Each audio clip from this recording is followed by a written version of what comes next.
اداس دل، کیا آپ کا دل بھی اداس ہو جاتا ہے؟ جان لیں، صرف لوگوں کے معاملے میں ہی دل اداس اور بے چین نہیں ہوتے۔ اللہ کے حق میں کمی کرنے سے، نمازیں چھوڑنے سے، جھوٹ بولنے سے، قرآن کو نہ پڑھنے سے، خیانت کرنے سے بھی ایک بے نام سی بے چینی رہتی ہے۔ اس بے چینی کی وجہ ہی اللہ سے دوری، اللہ کو یاد نہ رکھنا ہے۔ خود سے لڑنا چھوڑ دے، سکون بیکار چیزوں میں تلاش کرنے کی بجائے رب سے مانگ لیں، وہ دے گا، کیونکہ سکون کی دولت سوائے اللہ کے کسی کے پاس نہیں۔ بعض اوقات ویسے ہی بیٹھے بیٹھے دل اداس ہو جاتا ہے، پریشانی کی کوئی وجہ نہیں ہوتی، لیکن پھر بھی عجیب سی کیفیت ہو جاتی ہے، دل کرتا ہے بس کہیں دور چلے جائیں۔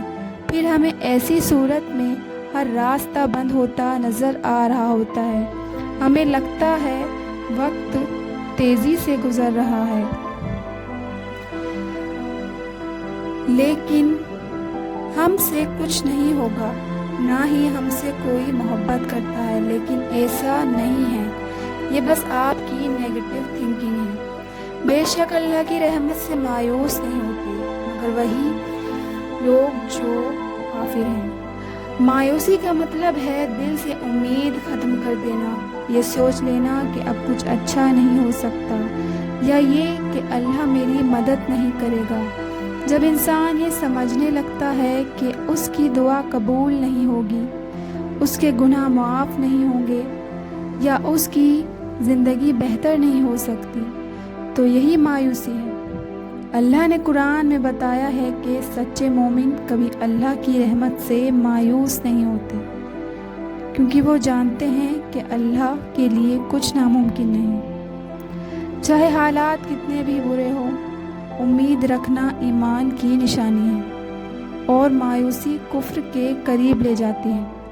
حضرت ابو ہریرہ رضی اللہ عنہ سے روایت ہے، کہا رسول اللہ صلی اللہ علیہ وسلم نے فرمایا، طاقتور مومن اللہ کے نزدیک کمزور مومن کی نسبت بہتر اور زیادہ محبوب ہے، جبکہ خیر دونوں میں موجود ہے۔ جس چیز سے تمہیں حقیقی نفع پہنچے اس میں حرص کرو اور اللہ سے مدد مانگو، اور کمزوری نہ پڑو، مایوس ہو کر نہ بیٹھ جاؤ۔ اگر تمہیں کوئی نقصان پہنچنے تو یہ نہ کہو کاش میں اس طرح کرتا تو ایسا ہو جاتا، بلکہ یہ کہو یہ اللہ کی تدبیر ہے، وہ جو چاہتا ہے کرتا ہے۔ اس لیے کہ حسرت کرتے ہوئے کاش کہنا شیطان کے عمل کے دروازے کو کھول دیتا ہے۔ اس حدیث میں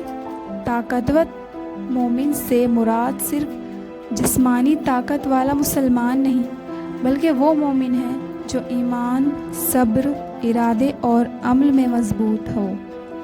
اللہ تعالیٰ ایسے بندوں کو پسند فرماتا ہے جو مشکلات میں ہمت نہ ہارے، برائیوں کا مقابلہ کرے، دین پر ڈٹا رہے اور زندگی میں ثابت انداز سے آگے بڑھے۔ بے شک ہر مشکل کے ساتھ آسانی ہے، کبھی تفصیل سے بتاؤں گی۔ جب ایک وقت تھا، گھر کے حالات بہت خراب تھے، بہت مسائل تھے، لگتا تھا کبھی کچھ ٹھیک نہیں ہوگا، بس حسرتیں ہی تھی، لیکن آج الحمدللہ اللہ کا جتنا شکر ادا کروں کم ہے۔ بس امید اور کوشش نہیں چھوڑنی، اندھیرا جتنا بھی ہو، ہر اندھیری رات کے بعد روشن صبح ضرور ہوتی ہے، اور اگر ہر طرح اندھیرا ہی اندھیرا نظر آئے تو ذرا خود پر توجہ دے، کیونکہ روشنی آپ خود ہیں۔